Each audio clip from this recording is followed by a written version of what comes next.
Pessoal, boa noite. Boa noite a todos que se encontram aqui no Salão de Estudos do Centro Espírita Vinhas do Senhor, a todos que estão aí nos acompanhando através das redes sociais. Vamos dar continuidade ao estudo do livro Obras Póstumas de Allan Kardec. Aliás, nós vamos entrar hoje no estudo dessa obra, já que na semana anterior nós falamos um pouquinho a respeito da introdução, falamos acerca do Lei-Marie, falamos bastante, falamos do discurso de Camille Flammarion no túmulo de Kardec.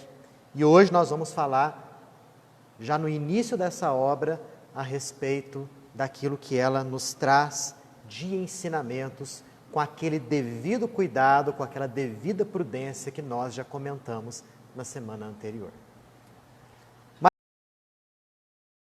Mas antes, é importante realizarmos aquele momento de elevação dos pensamentos, elevação das nossas vibrações, a fim de que alcancemos aquela desejada sintonia com os benfeitores espirituais que estão aqui, que nos orientam, que nos auxiliam, que nos envolvem com os seus abraços, com as suas energias positivas. Vamos pedir a Deus que aumente em nós a vontade de melhorar sempre. Que o nosso pensamento possa não divagar por aquilo que nós fizemos no dia de hoje, ou por aquilo que pretendemos fazer após sairmos daqui. Possamos ficar com foco no momento, que tenhamos a mente aberta ao ensinamento proveniente da doutrina espírita, que possamos ter a facilidade em aprender, e que essas lições possam fazer parte de nós, para que com elas possamos renovar o pensamento, a palavra e a conduta, para que pouco a pouco possamos trilhar de modo cada vez mais firme o caminho que nos leva à perfeição espiritual. Agradecidos estamos pela oportunidade que o Pai nos concedeu neste momento. Façamos jus a esse grande presente que Ele nos dá. Que assim seja. Gente, é o seguinte, conforme aquilo que a gente combinou de fazer o estudo na semana anterior, conforme nós comentamos, o livro Obras Póstumas é um compilado. O Pierre Gaëtan Leymarie, que foi aquele indivíduo que herdou todo o legado de Allan Kardec para a divulgação da obra, ele em 1890 construiu esse livro aqui, baseado em escritos atribuídos a Allan Kardec. Então nós não vamos ver aqui uma história linear, do começo, meio e fim. Nós vamos encontrar aqui temas que ele juntou e compôs essa obra. O que nós vamos ver hoje? Hoje nós vamos ver um assunto que obviamente é do conhecimento de todos nós conhecemos, mas é sempre importante repassarmos e repisarmos. Porque sempre sobra alguma dúvida, sempre nós vamos ter acesso a algum ângulo do conhecimento que antes nós não alcançamos. Daí a importância desse conhecimento ser sempre repassado. Vamos falar hoje da chamada profissão de fé espírita raciocinada. Mas antes de tudo, o que é uma profissão de fé? Profissão de fé é quando você declara que você tem conhecimento de alguma coisa. Quando você declara coisas que você conhece. Isso é uma chamada profissão de fé. Você faz declarações daquilo que você crê, daquilo que você acredita. Profissão de fé espírita raciocinada. Poderia muito bem estar escrito só profissão de fé espírita, mas foi colocado aqui o raciocinada. Por quê? A fé no âmago da doutrina espírita não é aquela fé cega, que crê simplesmente porque falaram para crer. Mas é aquela fé baseada firmemente na razão e na compreensão daquilo que nós acreditamos. Então, transcende a própria questão de crença e passa para o campo da certeza, inabalável. Conforme o próprio Allan Kardec nos disse, né? Fé inabalável somente aquela que pode encarar a razão face a face, em todos os períodos da humanidade.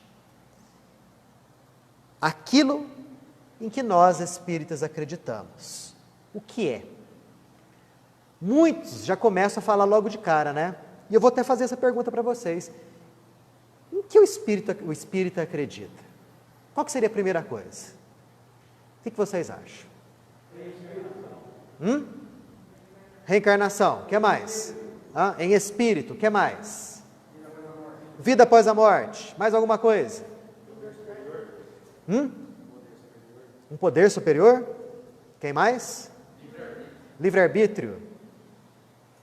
Esse poder superior é a primeira base, é o primeiro pilar da crença espírita. Quando falamos em espiritismo, qual é o pilar básico da doutrina? A crença num poder superior. Tudo isso que vocês falaram, obviamente, nós vamos falar aqui. Claro, tudo isso faz parte da profissão de fé espírita. Mas a existência em Deus, de Deus, a crença nessa existência, constitui a base de tudo. Tanto que, se você for conversar sobre reencarnação com alguém, sobre mediunidade, sobre vida após a morte, uma das primeiras coisas que você deve se assegurar é se essa pessoa acredita em Deus. Porque se essa pessoa não acreditar em Deus, tampouco ela vai acreditar na existência da alma. Muito menos que essa alma sobrevive à morte do corpo. Nem vai falar mais a respeito de vida após a morte, de mediunidade. Tampouco que essa alma reencarna. Então a gente tem que se assegurar do pilar central, Deus. Tanto que o primeiro item aqui é justamente esse. Há um Deus, que é definido como inteligência suprema, causa primária de todas as coisas. Interessante o conceito que Kardec nos dá de Deus. Kardec não coloca aqui Deus como sendo um velhinho de barbas brancas sentado num trono nas nuvens. Ele não fala aqui de um Deus antropomórfico.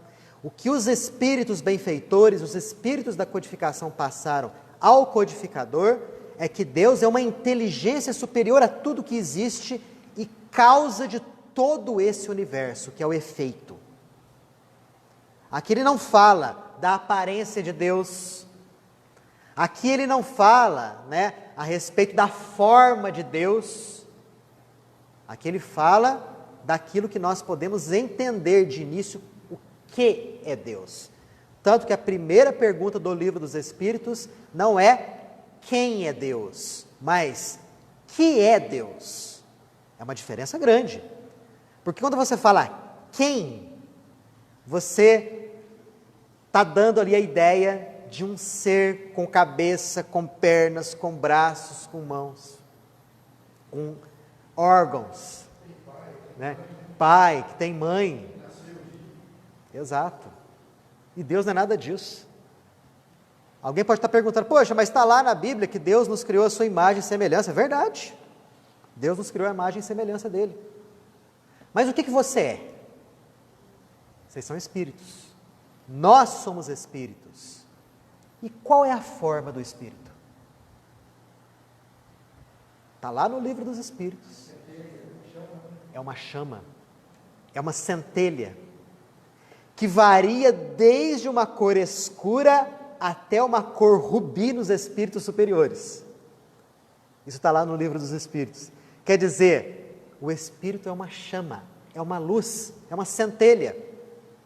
E se nós fomos criados à imagem e semelhança de Deus, Deus é uma grande centelha. É o Pai das luzes, como se fala. Não tem forma humana. A nossa forma humana, aliás, se deve ao nosso corpo perispiritual que tem essa forma humana, por conta do nível evolutivo que nós nos encontramos. E esse corpo perispiritual que dá forma e que constrói e que mantém esse nosso corpo físico aqui, com braço, cabeça, pernas e etc. Mas nós, espíritos, somos chama, somos luz.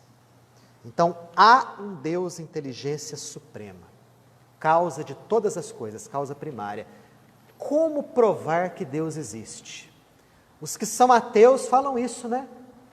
Me prova que Deus existe. Cadê Ele? Eu não enxergo. E até mesmo depois da morte, os indivíduos que permanecem nesse estado ou que passam para um estado de revolta, questionam a existência de Deus. Poxa, eu já morri, cadê Deus? Me falaram que a gente ia se encontrar com Ele depois da morte. Onde está Deus? Como saber que Deus existe? Deus se manifesta através de suas obras. Não há efeito sem causa. É só a gente observar tudo aquilo que não é criação do homem. Tudo aquilo que o homem não pode construir. O homem pode construir uma árvore? Não. O ser humano, através do conhecimento, sabe direitinho a composição, por exemplo, de uma célula. De uma célula mesmo, microscópica, que você só enxerga com o auxílio de um microscópio. Mas nenhum ser humano até hoje criou uma célula viva. Você sabe os componentes, você sabe até a proporção. Mas qual indivíduo criou uma célula viva? Uma célula! E olha que nós não estamos falando de um organismo complexo, com 60 trilhões delas como o nosso. E olha que nós não estamos falando de um planeta, de um sistema solar, de uma galáxia. Tudo isso transcende muita capacidade humana, muito. Portanto, se essas coisas existem e não são criação do homem, alguém as criou. Não há efeito sem causa. Não foi obra do acaso. Mesmo porque o que é o acaso? O acaso é nada. O acaso não existe. Muitos indivíduos hoje, dentro do ramo das ciências, que não aceitam a existência de Deus, eles vão por esse lado aí, que as substâncias foram se agrupando, se formando por obra do acaso, depois de bilhões de anos, o universo se fez. É inaceitável tal coisa. Lembro uma história interessante de Galileu Galilei. Certa feita, Galileu Galilei estava num salão, na sala dele de estudos, e tinha um modelo muito bonito do sistema solar do lado dele, uma maquete. E essa maquete tinha um certo mecanismo, em que você tocava num determinado ponto ali e havia uma movimentação dos planetas, das luas, né? Uma coisa interessante, ele estava lá escrevendo. E aí chega um amigo dele, ateu. Cumprimenta Galileu, Galileu cumprimenta ele, continua a escrever. O amigo senta, mira aquele modelo e fala, mas que coisa mais engenhosa, que coisa mais bonita, fantástico. Quem é o autor dessa obra? Ele para de escrever, olha para o amigo e fala, ninguém. Continua a escrever. O amigo fala, mas como assim ninguém? Olha que engenhosidade.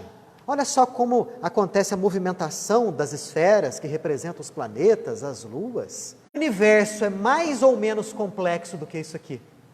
E voltou a escrever. A partir daquele momento, o amigo dele se converteu à ideia da existência de Deus.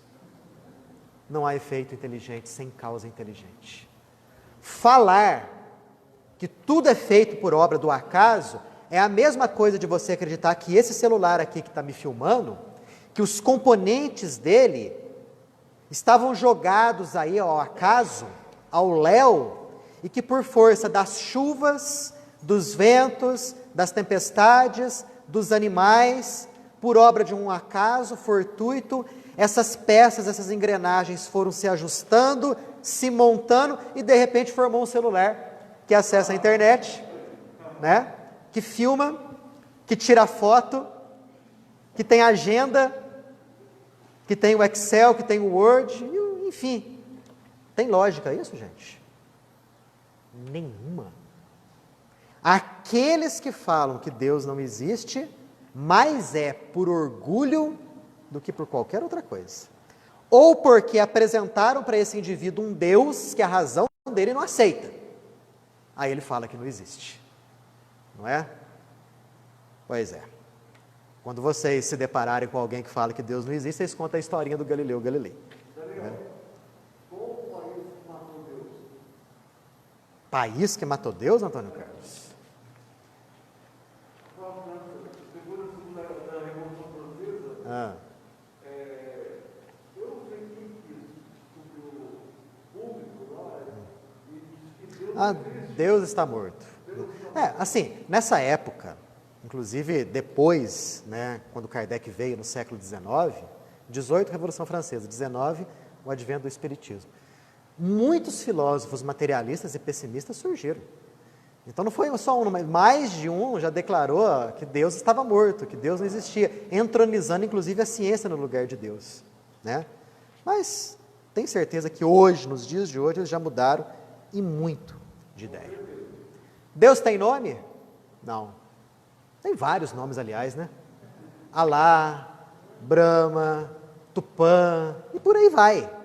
Jeová, nós chamamos de Deus. E Deus não se importa com o nome com o qual o denominamos. Isso daí é simplesmente algo secundário, algo terciário. Bom, nós não podemos saber a forma de Deus, mas temos condição, através do nosso raciocínio, em saber alguns atributos de Deus, algumas qualidades de Deus, né? Kardec coloca aqui: Deus é eterno, imutável, imaterial, único, onipotente e soberanamente justo e bom.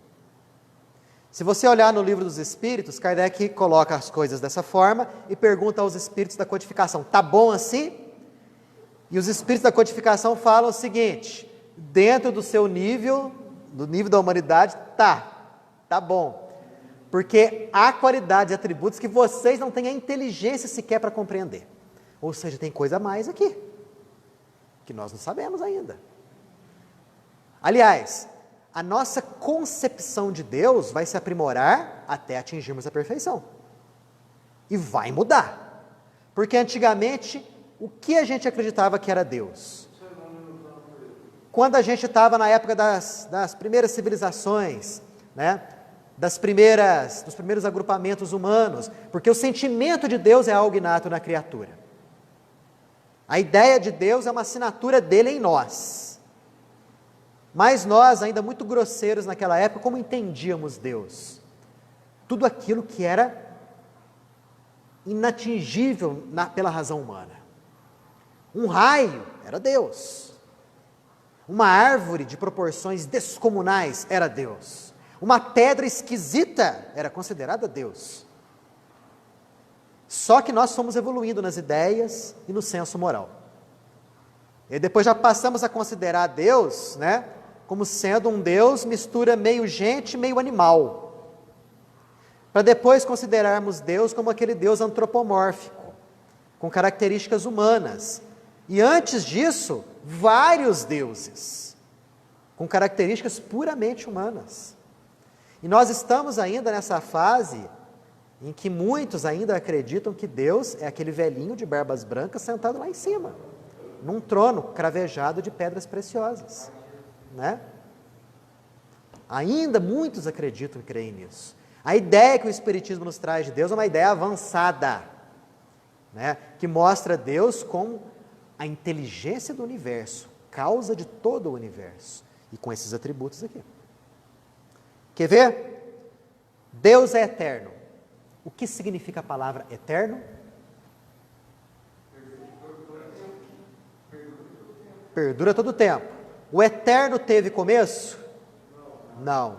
O eterno teve fim? Terá fim? Não. Nós somos eternos? Não. Nós, espíritos, somos imortais. É diferente. Tem diferença? Claro que tem. Porque nós tivemos um começo. Deus nos criou.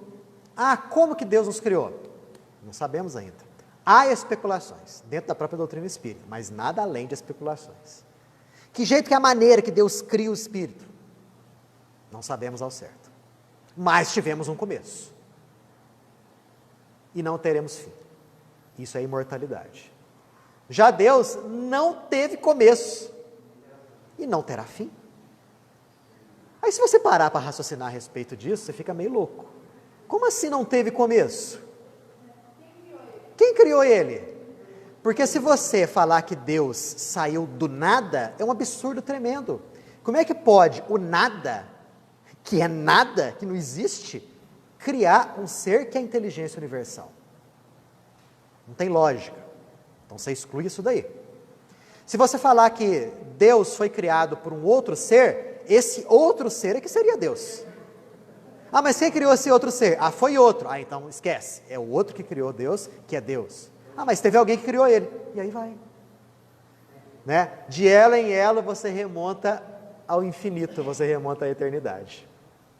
Então, isso é uma questão que você tem que aceitar como sendo fé. Sem raciocinar muito. Né? Não temos. Não temos. Não temos, né? À medida que a gente for evoluindo, nós vamos acessando em pouco esse conhecimento. É a ideia da gota d'água querer conceber o oceano. Nós não temos essa condição ainda. Somos muito grosseiros para isso ainda. Né? Já está muito bom aquilo que o Espiritismo nos dá e que nós ainda temos uma certa dificuldade em compreender. E está ótimo, vamos nos contentar com isso e entender isso daqui que já está bom demais. Sim. Nossa, já evoluímos bastante. Daqui a 500 anos, como será? Né? O que a Terra, o que a humanidade evoluiu de 50, 70 anos para cá, em termos tecnológicos, foi um absurdo. Como será mais à frente? E aí, nós teremos um progresso intelectual maior, e num planeta de regeneração, um progresso moral também, tentando acompanhar esse progresso intelectual. Porque o progresso intelectual sempre vai à frente, o moral acompanha. A nossa concepção de Deus vai mudar. Vai, né? Não vai, vamos dizer assim, deixar de ser assim, mas vai se desenvolver melhor. Então Deus é eterno. Deus é imutável. Claro, gente, que Deus é imutável. Porque se ele fosse sujeito a mudanças, as leis que compõem esse universo também seriam sujeitas a mudança. E o universo não teria estabilidade. Por isso que ele é imutável. Deus é imaterial. De que substância Deus é feito? Esquece. Não dá para a gente entender isso. Na nossa concepção, no nosso nível evolutivo, não dá. Só sabemos que matéria ele não é. Por quê? Porque a matéria transforma, a matéria muda. Só você observar a matéria do nosso próprio corpo. Os anos vão passando, o nosso corpo é mudando em termos materiais. E Deus não é sujeito a mudança. Deus é imutável, portanto, matéria ele não é. Deus é único. Se houvessem mais deuses, nós teríamos diferentes leis que regeriam o universo. Não existiria um direcionamento único, uma unidade de vistas, porque um Deus poderia ter a ideia de que o universo tinha que ser de tal forma, o outro Deus teria que ter a ideia de que o universo teria que ser de outro jeito. Ia ser uma tremenda bagunça, uma falta de estabilidade total. Então Deus é único. Deus é onipotente, gente, um ser que é eterno, que é imaterial, né? Que é único, que é imutável, só pode, por força lógica do raciocínio, ter a capacidade de fazer tudo. Então ele é onipotente, né? E é soberanamente justo e bom. Porque se nós observarmos a providência divina e a sabedoria de Deus nas mínimas coisas como nas maiores, você percebe que existe ali toda uma justiça e, obviamente, toda uma bondade. Se nós observarmos as leis do mundo subatômico, que maravilha! Se nós observarmos as leis que regem as galáxias, fantástico. Ah, mas o que prova que ele é bom? Basta nós observarmos nós mesmos, as próprias criaturas dele. Basta nós observarmos Jesus, que é o modelo e guia da humanidade. Se Jesus atingiu o nível que ele atingiu, de sabedoria e bondade, é porque existem gradações. Desde o indivíduo mais tosco até Jesus de Nazaré. Quer dizer, e Jesus se disse, inferior ao Pai. Jesus falou, inclusive, que Deus era bom. Portanto, podemos conceber um ser superior a Jesus em inteligência e bondade. E podemos conceber um ser superior a esse ser em inteligência e bondade. E aí, de crescimento em crescimento, nós podemos conceber um ser soberanamente justo e bom. E é justamente aqui que muita gente se enrosca. Porque quando vê uma criança passando fome na rua e fala o seguinte, poxa, que tipo de Deus é esse? Que é soberanamente bom? Cadê a bondade divina ali? E aí negam a existência de Deus. Ou consideram Deus como um ente sádico, que distribui beleza e feiura aqui, poder e pobreza aqui, comida e falta dela aqui, e por aí vai. E aí negam a existência dele, o desconsideram. Daí a importância do conhecimento do porquê das coisas. E a reencarnação e a lei de causa e efeito são peças-chave para nós entendermos aonde está a bondade e a sabedoria de Deus. Esses são os atributos.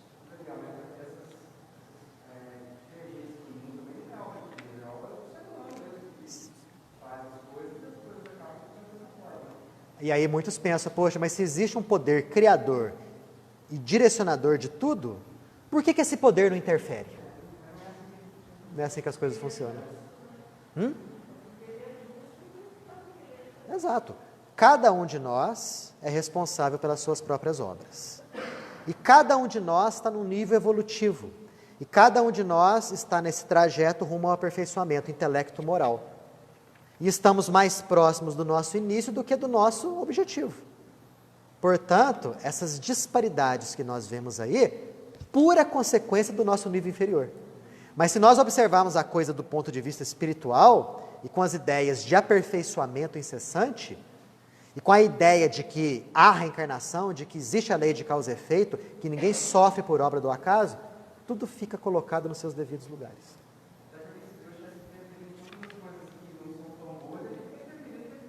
Exatamente, claro. E as leis deles estão aí justamente para nos mostrar exatamente o caminho a seguir. Toda vez que nós não agimos conforme as leis imutáveis e bondosas dele, obviamente caímos na dor, no ódio, no sofrimento, né? Porque a dor e o sofrimento são aquelas consequências necessárias que nos avisam de que aquilo que foi feito antes foi inadequado. E nós temos que voltar para o caminho correto. Observando a dor, o sofrimento, a gente entende muito bem os porquês dessas imensas disparidades que existem aí no nosso planetinha. Quando passarmos para o mundo de regeneração, todas essas disparidades vão ficar bem mais atenuadas. Podemos ter certeza disso. Isso é coisa de planeta inferior e de gente inferior também, né? Fala. Eu ia comentar uma escola, um hospital e um presídio. Então aqui É isso, assim, qual o aprendizado nosso tem que ser assim. Escola, hospital e presídio. Somos tudo isso daí, né? Em breve deixaremos de ser presídio, já estamos em vias disso, né? A função hospitalar vai permanecer ainda por um bom tempo, mas a função de educação, essa vai nos acompanhar, não tenhamos dúvida. Por enquanto está mais de presídio do que de qualquer outra coisa, né? Presídio e hospital. Mas a escola está sempre junto também. Bom, falamos sobre Deus. Alguém quer fazer alguma consideração, observação a respeito disso? Deus castiga? Aí é que está. Né? É a falta do conhecimento da lei de causa e efeito que nos leva a ouvir essas frases, né? Mas Deus está te castigando. Deus não castiga, Deus educa. As leis divinas são leis educativas. Não são leis punitivas. É que a gente interpreta aquilo lá como sendo uma punição, só que em verdade são situações necessárias para entendermos que as nossas ações pretéritas não foram ações adequadas. E a gente costuma falar isso para as nossas crianças, né? Para os nossos filhos, para os nossos netos. Não faz isso que Deus castiga. Desde pequenininho nós já incutimos na cabeça deles a ideia de um Deus bravo que castiga, que pune, né? Aquele Deus que não é amor. E Jesus já nos falou há mais de 2 milênios, Deus é amor. Então nós temos a lei de causa e efeito, que nos tira aquilo que foi motivo de queda no passado.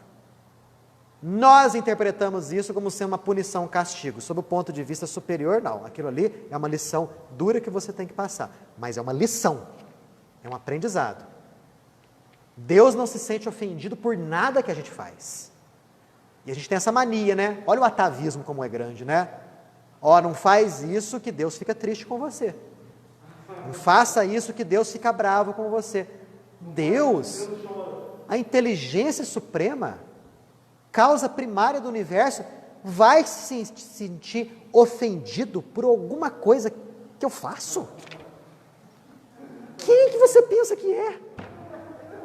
Para achar que você atinge Deus, que nós ofendemos Deus. Nossa, inconcebível. Mas nós trazemos isso como atavismo, porque nós aprendemos isso nas outras religiões, né? Nessa existência, ou em outras várias existências, né? Ainda temos aquela ideia do Deus bíblico, do Deus do Antigo Testamento, do Deus bravo, do Deus que passava o exército de Israel em revista, que Deus mandava passar fio de espada a todos os seres que respiravam, menos as donzelas, né? Quer dizer, esse é o Deus que muitos ainda têm a ideia, a concepção. E Jesus já nos veio falar, Deus é amor, né? Nem no livro dos Espíritos, nós vamos ver várias vezes falar castigo, será castigado. Mas dentro do livro dos Espíritos tem uma questão que fala a definição de castigo. O castigo é a consequência da escolha errada. Só isso. Consequência da escolha errada. Lei de causa e efeito. Simplesmente isso, né? As leis servem justamente para nos ajustar ao caminho correto. Quando nós estamos fugindo do caminho, por bondade divina, vem a dor, vem o sofrimento nos colocar no caminho correto, né? Jesus já nos explicava isso há muito tempo, né? A todo aquele que é muito dado, mais será cobrado. E se teu olho é motivo de escândalo, arranca teu olho. E entra na vida sem o olho. Arranca a tua mão, entra na vida sem a mão. Mostrando ali as consequências das atitudes inadequadas. Para o nosso crescimento, para o nosso aprendizado. Daniel, quando criança, bem novinho, eu percebi essa lei de causa e efeito. Porque eu fui muito churrasco, depois fui ler doce de leite do Senhor. Aí eu faço igual. Lei de causa e efeito. Vamos falar sobre a alma. Outra profissão de fé espírita aqui, ó. Há no homem um princípio inteligente, a que se chama alma, ou espírito, que é independente da matéria, e que lhe dá o senso moral e a faculdade de pensar. Essa é uma outra questão que muita gente se enrosca. Ah, existe uma alma? Existe. Uai, mas o indivíduo vai fazer uma cirurgia lá no hospital, o médico abre o indivíduo de cima a baixo, abre ele, não encontra alma nenhuma. O cadáver está lá no processo da necrópsia, abrem esse cadáver, vira de ponta cabeça, cadê a alma? Né?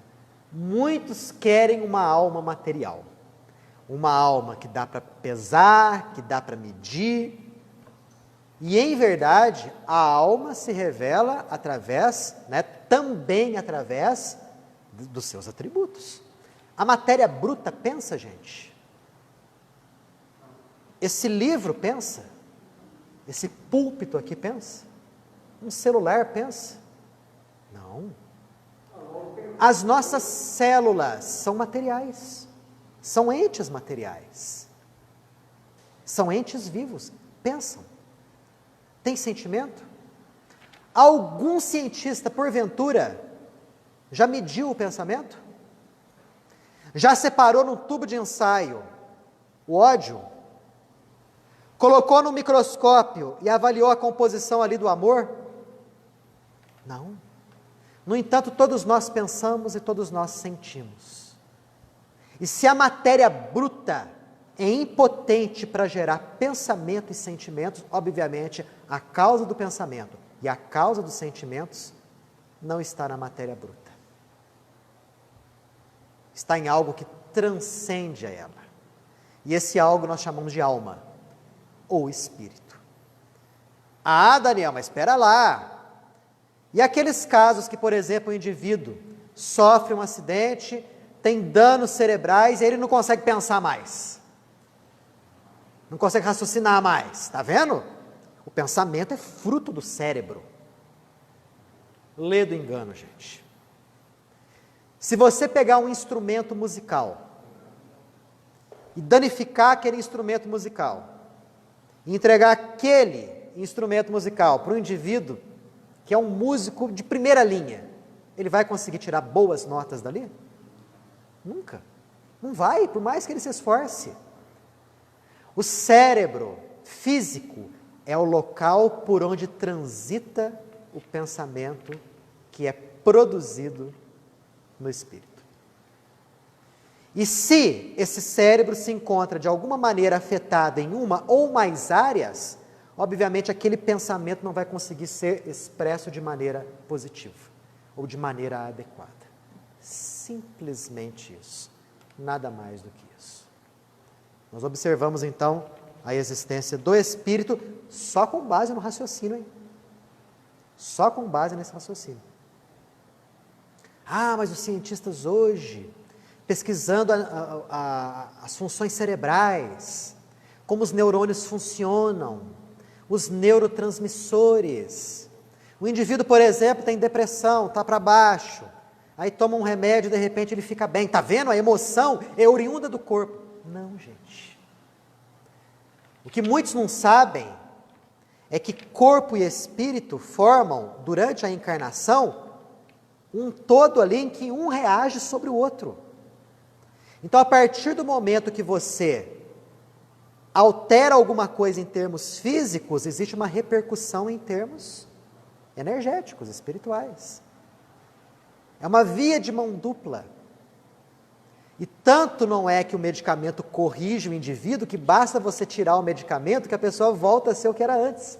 O que prova que a causa não é na matéria. Transcende a ela. Tanto que, pegando o próprio gancho da depressão, nós sabemos que o tratamento medicamentoso, que é importante em muitos casos, é simplesmente um aspecto do tratamento, mas não é o tratamento como um todo. Outros pontos entram aí para o indivíduo poder melhorar e sair dessa. Fala. Muito bem, perfeito, disse tudo. O medicamento vai agir no efeito, mas qual é a causa? A causa está no espírito. Né? Exatamente. Devemos cuidar dos males do espírito, porque a partir do momento que você age no espírito, você age na causa. Agindo na causa, automaticamente o efeito, né, ele deixa de existir e ele muda. As doutrinas materialistas são incompatíveis com a moral e subversivas da ordem social. Vou ler isso de novo. As doutrinas materialistas são incompatíveis com a moral e subversivas, palavra forte que Kardec usa, da ordem social. Claro, gente.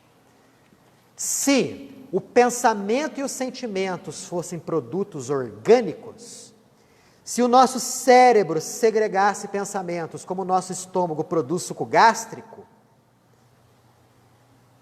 se depois da morte orgânica tudo cessasse, pensamento, inteligência, sentimentos, afetividades, que motivo nós teríamos aqui agora, para nos esforçarmos para a prática do bem.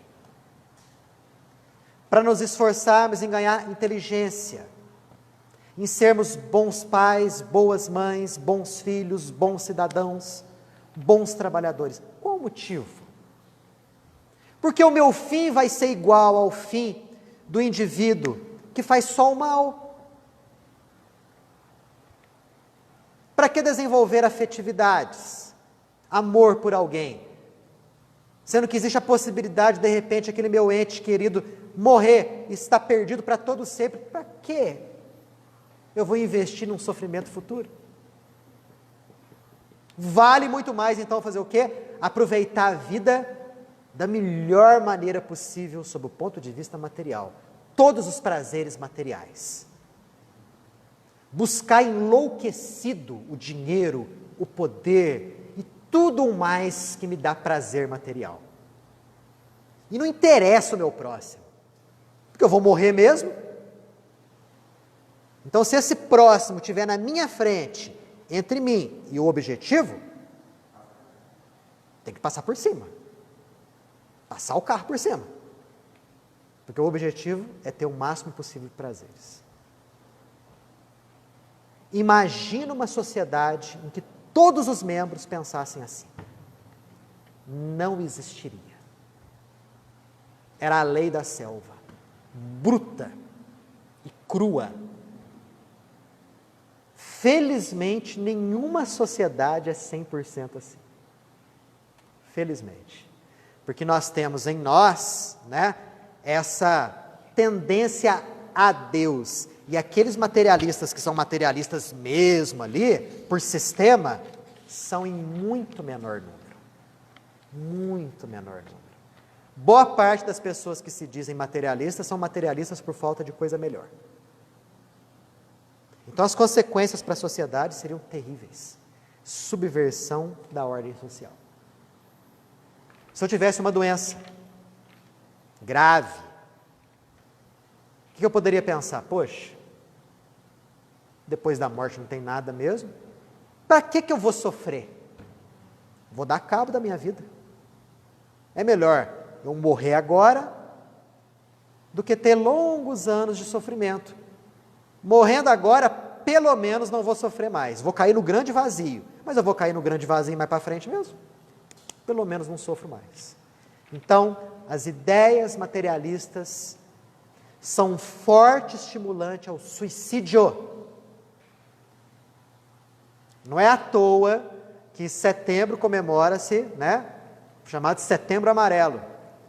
E como o Marcelo falou para mim, aqui no centro, a partir de agora, nas segundas-feiras, né, Marcelo? Sim, a próxima segunda-feira da semana, até fechar setembro, Até fechar setembro, o tema das palestras de segunda-feira, só suicídio. Excelente. Mostrar como que a doutrina espírita mostra o que é o suicídio, as consequências do suicídio para o indivíduo após a morte e nas futuras reencarnações. E não somente isso não, as consequências do suicídio para aqueles que aqui ficaram. Para os amigos, para os entes queridos, filhos, etc. Né? Então o indivíduo se suicida muito por conta de ideias materialistas. Porque pode ser até que ele creia em Deus, mas está vendo? Eu creio em Deus, mas mal pensa nele. Você tem uma religião? Tenho, mas é só para constar que tem. Mas na hora da dor, do desespero e do sofrimento, se o indivíduo não estiver devidamente enraizado num conhecimento de ordem superior, ele sucumbe.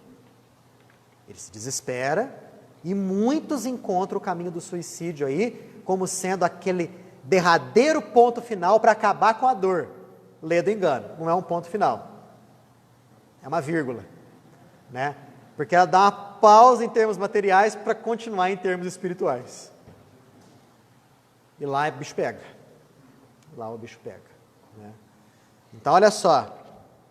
Materialismo, qualquer tipo de sistema filosófico que pregue o materialismo é um dano terrível para a sociedade. O Espiritismo prova a existência da alma. Enquanto que as outras religiões creem na alma,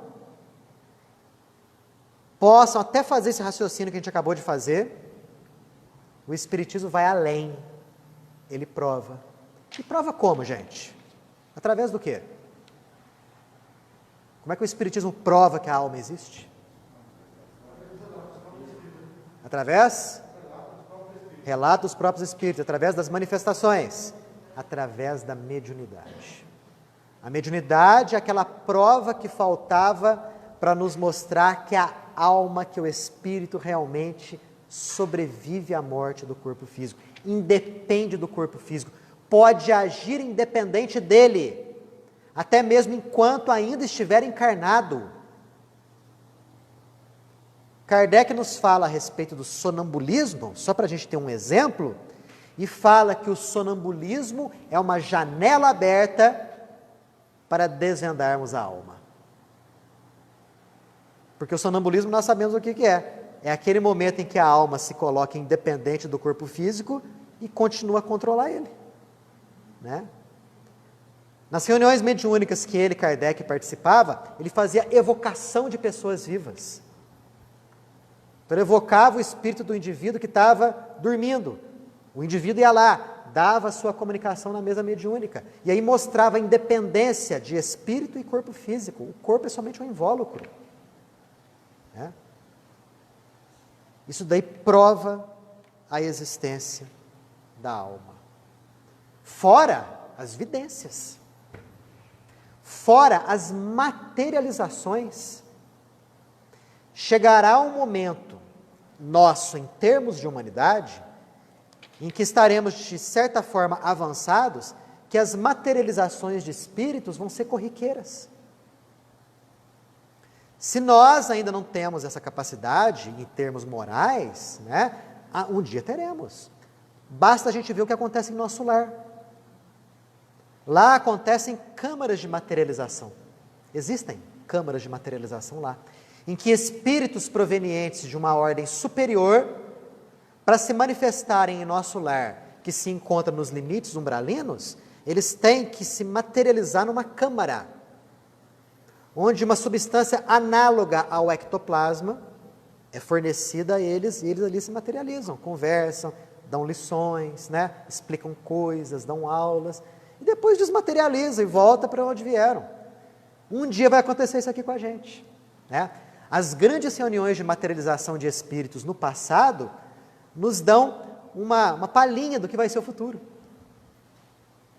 O que aconteceu com Kate King, quando ela se mostrou a Crux, vai ser corriqueiro aqui. Já imaginou? Você, de repente, se encontrar com seu pai que desencarnou e conversar com ele frente a frente, assim, ele materializado, andar de braços dados com ele. Um dia isso vai acontecer. Exatamente, tal. Hoje nós temos aqui, vamos receber o espírito fulano de tal, que vai vir da colônia tal, nós vamos saber até de qual colônia ele vai vir, ele vai se materializar aqui. A gente entra em processo de concentração para fornecer aquele clima adequado, alguns médiuns, fornecedores de ectoplasma, né? O indivíduo se materializa ali. Faz a palestra, não precisa nem pagar hospedagem para ele, né? Diária, nada disso, né? Ele vem, materializa, depois de dar o recado dele, desmaterializa e volta para a realidade espiritual. O Obreiros, sim. O Asclépio se materializou dessa forma lá no Obreiros da Vida Eterna, dessa maneira, né? Então isso daí são provas assim, por A mais B, de que realmente há vida depois da morte. A alma do homem sobrevive ao corpo e conserva sua individualidade após a morte deste. É uma outra consequência lógica, né? É um outro aí postulado espírita. Muitos pensam, ainda nos dias de hoje, no chamado panteísmo, né? Em que a alma, ela, depois da morte, ela vai se dissolver ou vai se agregar novamente no chamado todo universal. Gente, isso daí e nada é a mesma coisa. Concorda comigo? Que adianta você desenvolver sua inteligência, seus bons sentimentos, seus bons modos, sendo que você vai desencarnar e vai se juntar a uma massa energética do lado de lá? você vai perder tudo aquilo que você conquistou, você vai perder a tua individualidade. Então não importa se você é um condenado, um réprobo, né? Um criminoso ou um santo. Os dois vão ter o mesmo destino. Não tem lógica isso. Cadê a justiça divina aí? Deus não seria justo. Absolutamente não seria justo, né? Mas como é que a gente pode comprovar a individualidade após a morte? As comunicações mediúnicas. Elas não mostram isso? Quando vem um espírito de ordem superior, dá uma comunicação, a linguagem é elevada, os ensinamentos são belíssimos, o clima que fica ali reinante é elevado, é positivo, vai se manifestar ali depois um obsessor, aquele trevoso do último grau. A linguagem é diferente, né? O que é dito ali é totalmente diferente se comparado ao espírito superior, o clima energético fica pesado, isso prova a individualidade dos seres. Prova que são seres ali diferentes, né? Com pensamentos diferentes, com hábitos diferentes, com cultura diferente. Tanto que quando você for se manifestar numa reunião mediúnica após o seu desencarne, você vai se manifestar do jeito que você é. Vão mudar o seu ponto de vista, as suas concepções a respeito de algumas coisas, mas a sua conquista intelecto-moral, essa não caminha a passos largos, não. De passinho em passinho. Então, alguém que te conheceu em vida, pode te identificar aqui na reunião mediúnica. Ah, é o fulano. Olha só, as palavras que ele usa. Ele usou um termo que ele costumava usar muito. Ele costumou abordar um assunto que ele costumava abordar aqui, quando estava encarnado. E através disso você desvenda a individualidade das pessoas. Então mantemos a nossa individualidade após o nosso desencarne. Graças a Deus, né? Ainda bem. A alma do homem é ditosa ou desgraçada depois da morte, conforme haja feito bem ou mal durante a sua vida. Claro, senão Deus não seria justo. Você se esforça aqui para ser uma boa pessoa, e o sujeito lá só vive fazendo porcaria. Os dois desencarnam, vão ter o mesmo destino? É óbvio que não. Claro que não. A cada um segundo as suas obras. Nossa, mas como é que a gente sabe disso? Uai, gente, através das comunicações mediúnicas também. O livro Céu e o Inferno mostra para a gente exemplos disso. A segunda parte do livro, Kardec colocou lá comunicações que vão desde os espíritos bons até aqueles suicidas.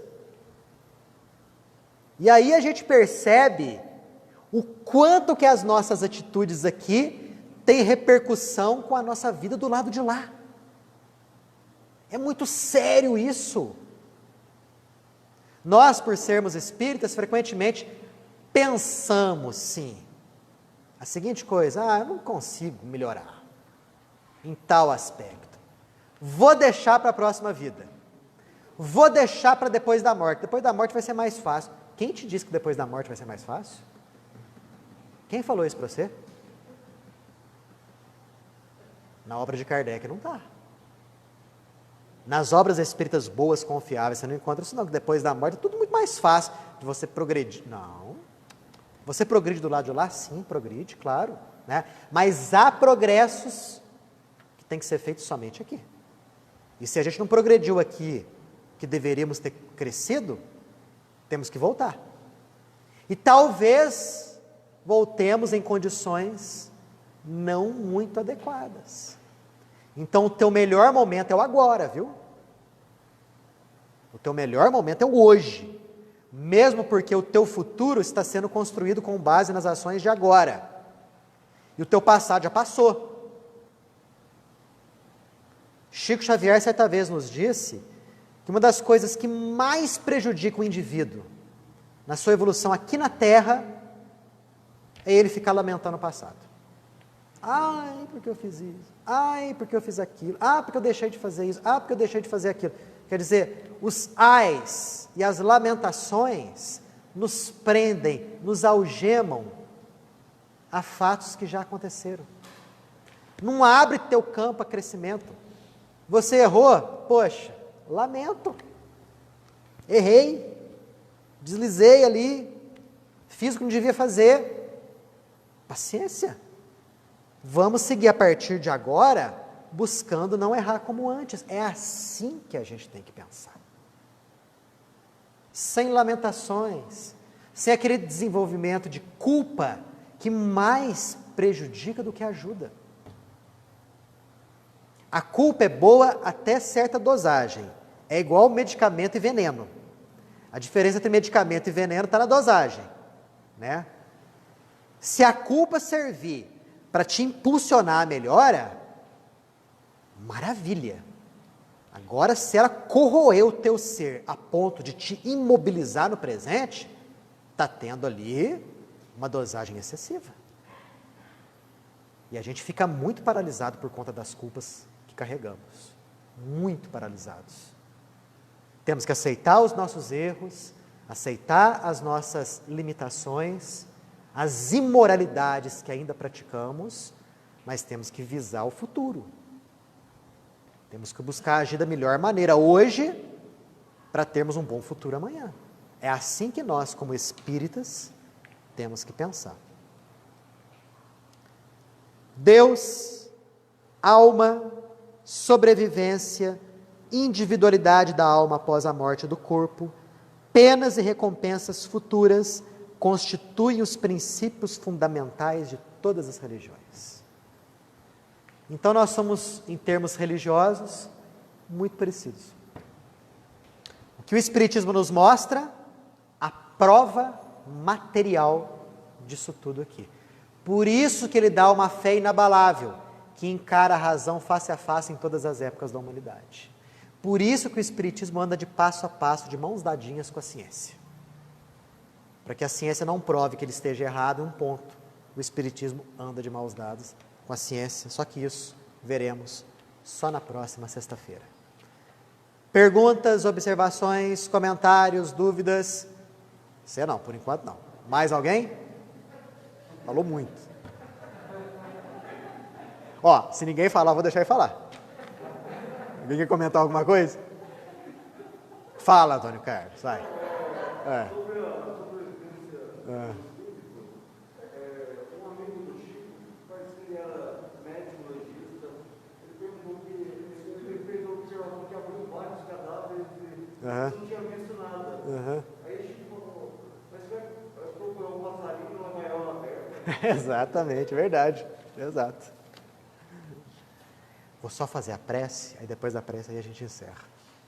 Certinho, pessoal? Vamos fechar os nossos olhos, agradecendo a Deus a oportunidade tremenda que estamos tendo aqui em revisar pontos que são tão importantes para a nossa inteligência, para a nossa cultura e para o nosso crescimento espiritual. Como Deus é a base de tudo que existe, a certeza da existência desse poder superior e dos atributos dele nos dão uma fortaleza necessária para encararmos os desafios que a vida nos propõe. E desafios todos nós temos. E se você não está tendo agora, com certeza vai ter no futuro. E é importante que ao passarmos por aquele problema, a certeza de que tudo que existe, existe por uma causa única. A certeza de que estamos aqui em processo de aprendizado e que todo mal é temporário e passageiro, nos dará aquela força imprescindível para encararmos aquela dificuldade, para vencermos e com isso angariarmos sabedoria e inteligência que nos darão condições de administrarmos cada vez mais a obra do Pai. Que Deus nos abençoe e nos ilumine hoje, agora e sempre. Que assim seja.